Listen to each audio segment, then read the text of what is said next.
Allez, salut à toi, bienvenue sur cette nouvelle revue de presse dans laquelle on va voir quelques petites actualités. On fera un gros point sur le marché, que ce soit sur le sentiment, que ce soit sur la macroéconomie. Et on finira avec deux articles que je vais te présenter pour t'aider à continuer à approfondir tes connaissances. Et aussi deux petites sagesses, comme d'habitude, pour garder les pieds sur terre. Et on commence directement avec un point sur le compte à rebours du halving. On est dans 7 jours et 12 heures, donc dans 7 jours et 12 heures. Le halving sera effectif, il reste 1132 blocs à être minés et donc le 20 avril on aura ce nouveau cycle sur Bitcoin qui va démarrer avec 3,125 Bitcoin minés par bloc au lieu de 6,25. Par rapport aux ETF, on peut voir que la cadence de capitaux qui rentrent dans les ETF a bien baissé. Comparé à février et mars, on a eu vraiment pas mal de capitaux qui étaient arrivés. Là, on peut clairement voir que depuis fin mars, les capitaux ont tendance même à sortir beaucoup plus qu'ils ne rentrent. On n'a pas encore les données de hier et aujourd'hui. C'est normal, mais par contre, avant-hier, 51 millions de dollars sont sortis des ETF. Le 8, c'était 217 millions qui étaient sortis. Donc, on peut voir qu'il y a quand même un gros ralentissement des investisseurs par rapport à Bitcoin. Pour l'instant, est-ce que c'est par rapport au halving qui arrive?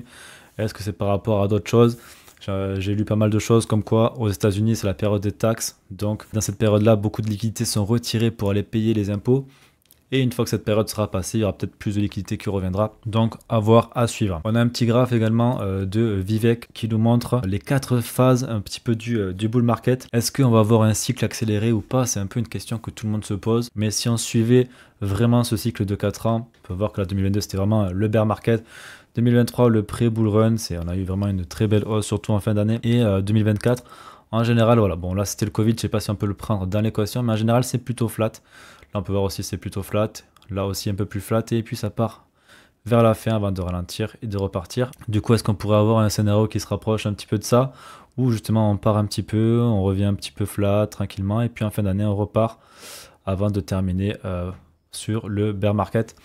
C'est une question qui peut se poser. C'est intéressant de voir un petit peu les scénarios qu'on pourrait avoir. Par contre, sur le côté on-chain, on peut voir qu'il y a beaucoup plus de holders court terme qui sont arrivés sur le marché, que ce soit des gens qui détiennent des bitcoins depuis 24 heures, depuis un jour à une semaine à un mois à 3 mois, 3 mois à 6 mois. On peut voir que là, on est à 47%. Et sur les derniers tops de bull run, nous avons eu 84% lors de 2021 qui étaient des holders court terme et 95% sur le top de 2018 qui étaient des holders court terme. Donc à regarder avec attention, on est à 47%, c'est pas encore alarmant, mais plus on va monter, plus on aura de holders court terme et plus on aura tendance à avoir du ralentissement sur le marché, voire même un top global sur le marché qui amènerait à un bear market par la suite. En termes de sentiment, on peut voir que pas de grosses avancées depuis mardi.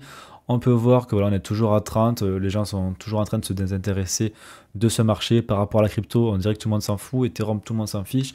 Et Bitcoin, il a toujours un peu plus d'intérêt forcément grâce aux ETF. Donc, pour l'instant, le sentiment est bon. On n'est pas encore dans des périodes d'euphorie. On peut voir que le retail n'est pas encore sur le marché, donc c'est plutôt bon pour la suite. Donc du coup, ça fait un voyant au vert par rapport à ça pour la suite. Par rapport au Fear and Greed, on peut voir qu'on est toujours quand même assez haut. On peut voir qu'on est à 79, donc toujours dans l'extrême grid, dans l'extrême euphorie. Moi personnellement, c'est pas quelque chose qui me plaît énormément qu'on soit encore dans l'extrême euphorie.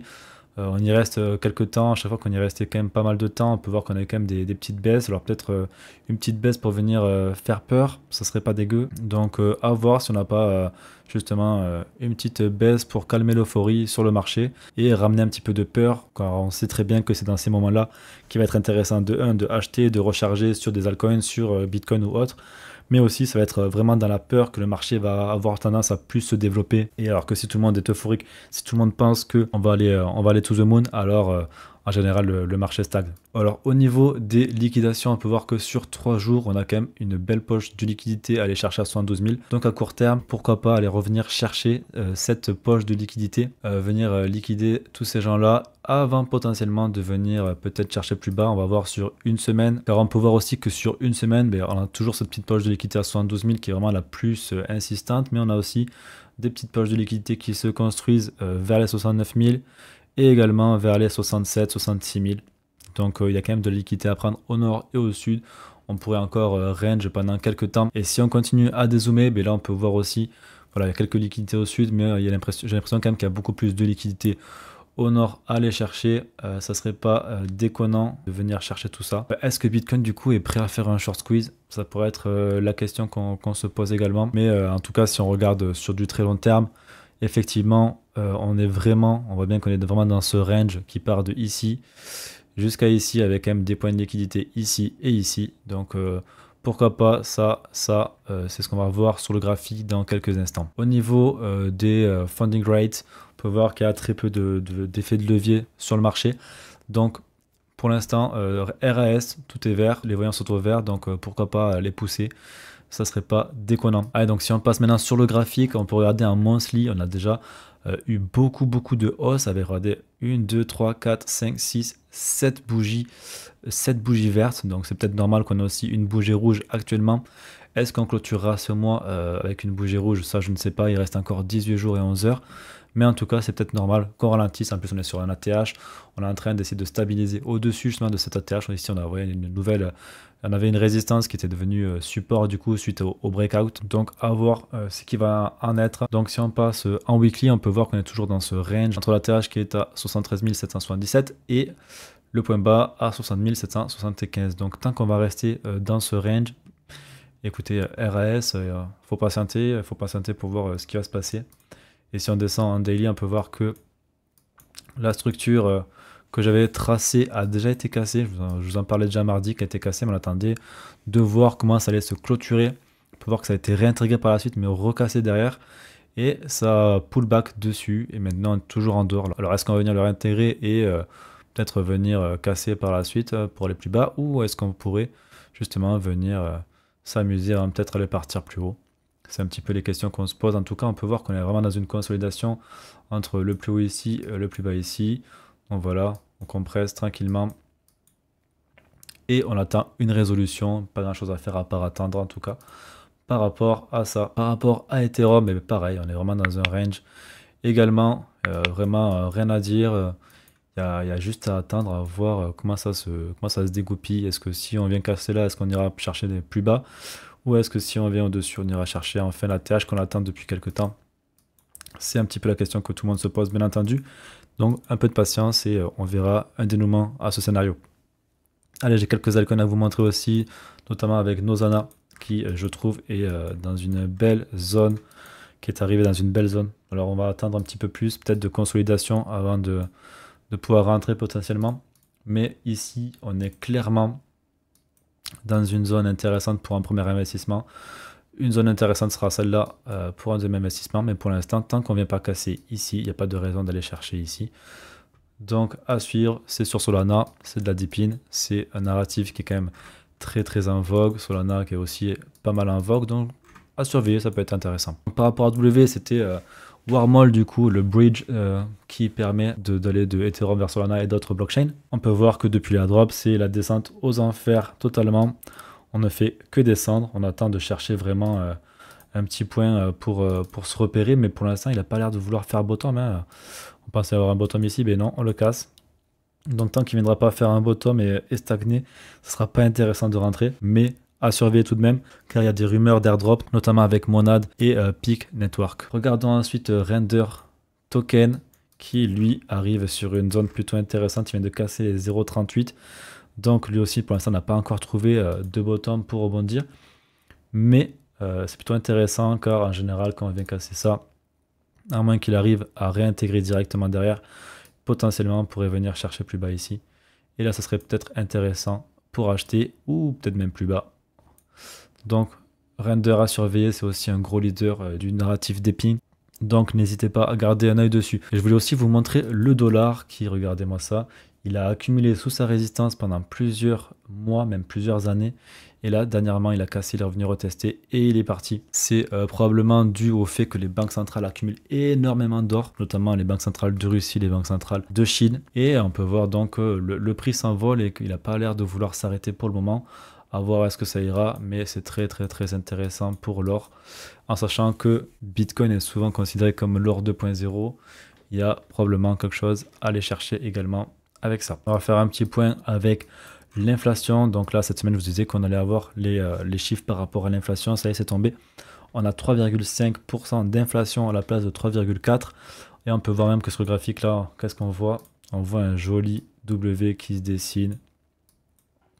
Et en général, un W, ça donne ça, hein. C'est vraiment pas du tout bon. Est-ce que du coup, ça serait une reprise de l'inflation? C'est la question qu'on se pose. On va devoir observer un petit peu les prochaines semaines, les prochains mois. Parce qu'on peut voir ici, regarde, W aussi également ici, bam, on remonte par ici, ici, c'est parti. Donc, à surveiller, ça va être vraiment important de voir comment l'inflation se comporte parce que ça va vraiment définir les actions de la Fed. Et déjà la semaine dernière, je vous disais que si la Fed n'arrive pas à contrôler l'inflation, elle ne pivoterait pas assez tôt et on n'aurait pas forcément plus de liquidité qui rentrerait sur le marché grâce à la baisse des taux. On peut voir directement que le marché est déjà en train d'anticiper qu'il n'y aura pas de baisse des taux en juin. C'est exactement ce que je vous disais. Moi, je ne pensais pas qu'il allait y avoir de baisse des taux en juin. Donc pour l'instant, le marché est en train de suivre cet avis-là.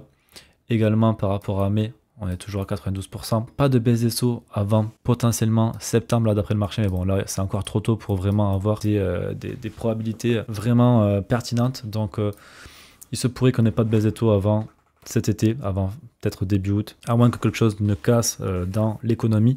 Mais ça va être à surveiller également. Ensuite par rapport au chômage, on peut voir qu'il y a eu 300 000 emplois qui ont été créés en mars. Et pour l'instant, c'est vraiment pas signe de récession. Donc, tant que l'économie est forte par rapport à l'emploi, il n'y aura pas de risque de récession, à mon avis. Maintenant, est-ce que il peut y avoir des petites surprises? Oui, je ne peux pas vraiment prédire l'avenir. Mais en tout cas, comme il dit Nejen Tropique, historiquement, quand on arrive en récession, l'économie doit au moins imprimer moins 50 000 jobs par mois. Donc pour l'instant on est vraiment très très loin. Donc tant que l'économie a l'air de se porter bien, en général les assets à risque, les actifs à risque ont aussi tendance à bien se porter. Donc affaire à suivre. Allez, également comme une bonne nouvelle, c'est qu'il va probablement y avoir des ETF à Hong Kong qui vont être approuvés. On les attend d'ici lundi. Là c'est vraiment ce qui nous vient de London Crypto. Donc qu'est-ce que ça veut dire? Ça veut dire que s'il y a des ETF qui sont approuvés en Chine, à Hong Kong, il y aura aussi un apport de liquidité en plus pour entrer sur Bitcoin, ce qui peut vraiment être une très bonne chose pour continuer à pousser le marché vers le haut. Donc on attend lundi pour avoir la confirmation que ces ETF sont acceptés, mais en tout cas c'est vraiment une très très bonne nouvelle. Et enfin pour finir par rapport à ce côté macroéconomie, on a Peruvian Bull qui nous dit clairement que ça y est, la liquidité va revenir sur le marché parce que le département du Trésor est prêt à acheter de la dette, à racheter de la dette. Donc ça veut dire quoi? Ça veut dire qu'ils vont injecter de la liquidité en achetant des bons du trésor. Donc c'est encore une fois une manière détournée de faire de l'apport de liquidité dans le marché. Donc pour nous qui sommes sur le marché, c'est une très bonne nouvelle, mais ça risque d'alimenter encore un peu plus l'inflation.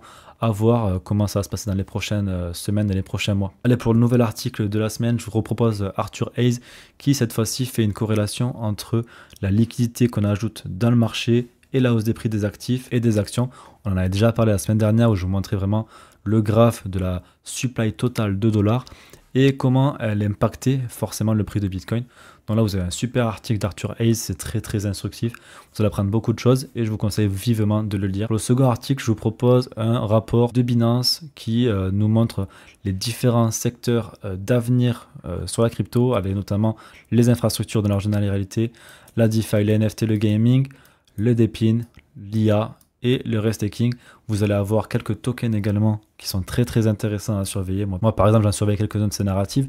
Donc là-dedans, vous allez pouvoir faire vos propres recherches, comprendre un peu mieux chaque secteur et aussi du coup avoir quelques petits tokens à regarder, à surveiller pour pouvoir potentiellement investir dessus. On va finir sur la sagesse du jour qui nous vient de Ozfrox qui nous dit clairement que le marché va exposer nos réelles faiblesses et que plus que n'importe quel autre marché, il va falloir apprendre à gérer soi-même et pas forcément gérer son portefeuille, car en réalité, le plus gros ennemi qu'on va avoir sur les marchés, ça va être nous-mêmes. Réussir à gérer justement nos émotions, gérer notre risque, gérer un petit peu tout ça. Et une fois qu'on arrive vraiment à nous gérer, en fait, c'est là où on peut vraiment sortir les meilleurs games.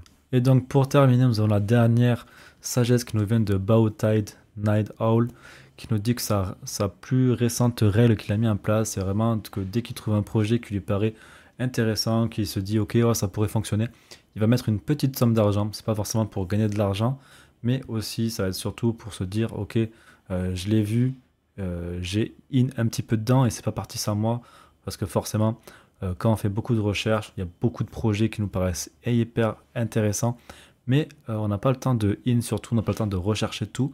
Et donc du coup, déposer juste une petite somme, que ce soit 50 balles, que ce soit 100 balles, que ce soit 200 balles, va nous permettre déjà d'être dedans et que si jamais le truc il s'en va, hop, on est dedans, on a profité de cette hausse également. Et après, on peut peut-être aussi se dire, ok, bon, j'ai raté un petit peu, j'en ai quand même un petit peu, je vais m'intéresser un petit peu plus dedans, et ça peut être vraiment très, très, très pertinent. Donc voilà, c'est terminé pour cette semaine. Je vous remercie d'avoir écouté jusqu'à la fin. N'hésitez pas à mettre des commentaires, à me donner votre avis. N'hésitez pas à me dire si c'est des jetons que vous voulez qu'on analyse, qu'on voulait qu'on regarde un petit peu plus en profondeur, et aussi de vous abonner. Donc voilà, ce sera tout pour moi pour cette semaine. On se retrouve la semaine prochaine pour une nouvelle revue de presse. Ciao, ciao!